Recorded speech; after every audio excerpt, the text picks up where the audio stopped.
Greetings, members, one and all of the Salivation Nation. $2,890 silver. The debt clock normalizes in an abnormal world. Let's explore.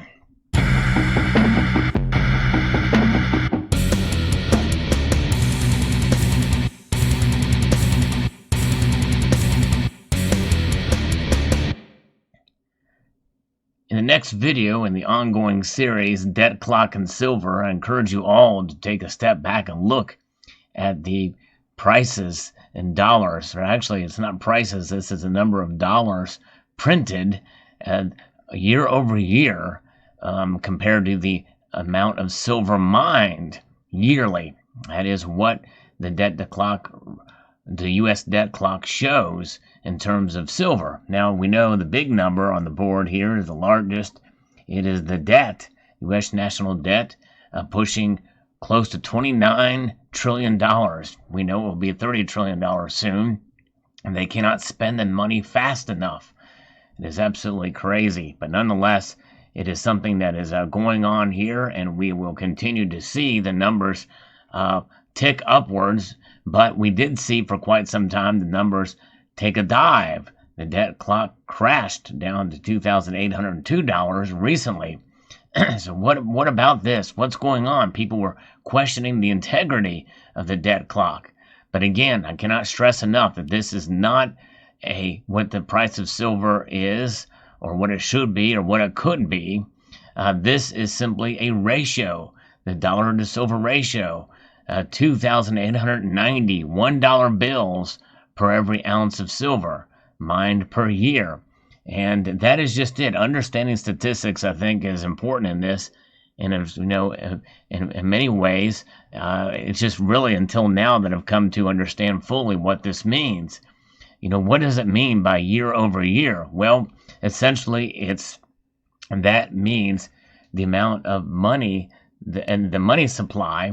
The increase in the money supply now as it was a year ago compared to the previous year, apparently. And that is the year-over-year increase. So in other words, it doesn't account for the total money supply. It's just the increase over that previous year.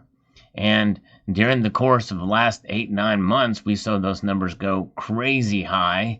Above $5,000 was that number. Because why? Of all the liquidity injected into the markets and all the stimulus, all of the relief packages that were done, to the tune of 4 of them, all of that money, and it's still being printed, and so, well, it's gone down since then. But because of the coronavirus pandemic, we've seen a lot of the injections from both the Fed and Congress, from both sides. And so, therefore, we have started to see some very high numbers over those year-over-year increases. It makes sense. And then it also makes sense that once that money is issued or printed, it doesn't necessarily have to be spent, but it has to hit the coffers. It has to hit the statistics, and the money supply is there. It's just got to circulate. And so those relief packages have stopped. Or at least they have slowed down, or still being expended, or being added to expenditures throughout the economy here. In other words, going to continue to pay unemployment and the like, and all those different matters. So with that being said, we started to see the numbers taper back a bit. It does not mean the Fed is tapering, by the way. We should not interpret this as that. And what's going on, because I think once that occurs, then I think we might see this number go down even more. But regardless, when we started tracking this on this channel, it was about, I think, $840, I believe, is the first video on this per ounce. And that's still an astronomical amount of the increase in the dollars printed year over year to the amount of silver mined per year.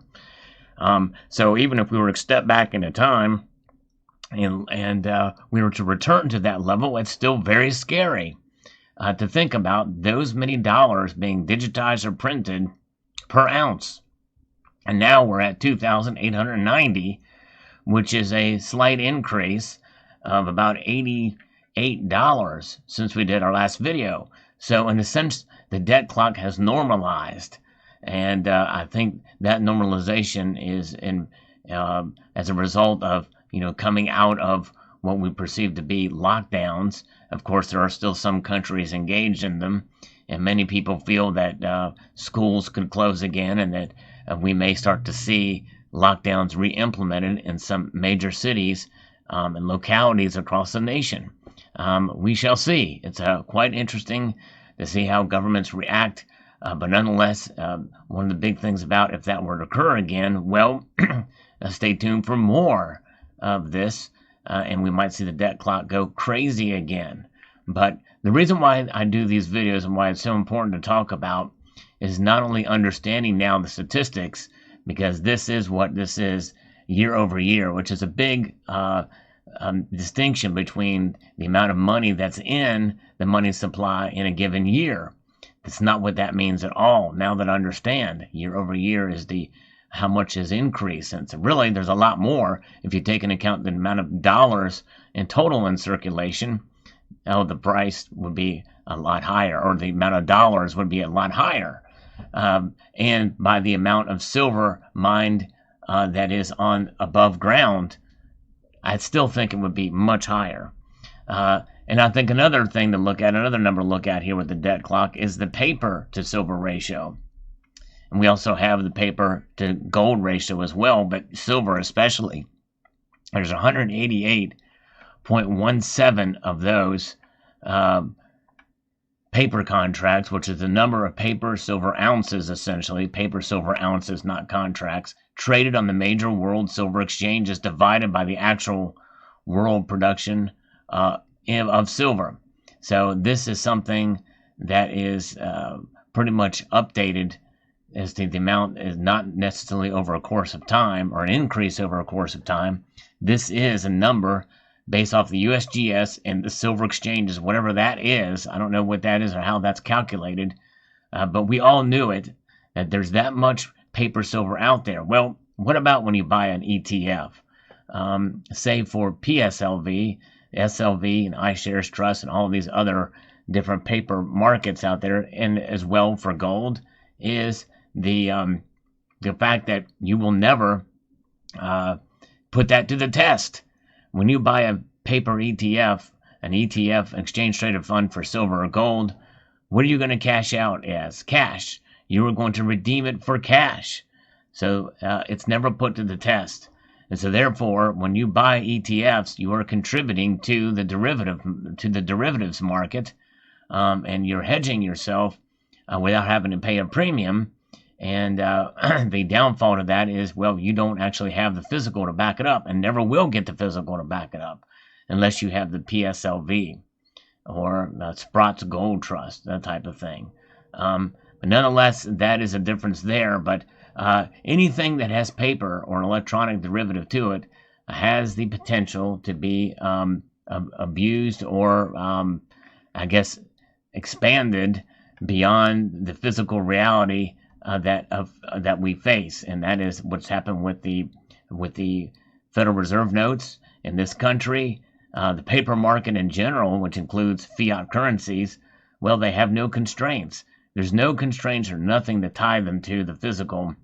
They will be abused, and by abused, I mean they will create a derivative market out of them.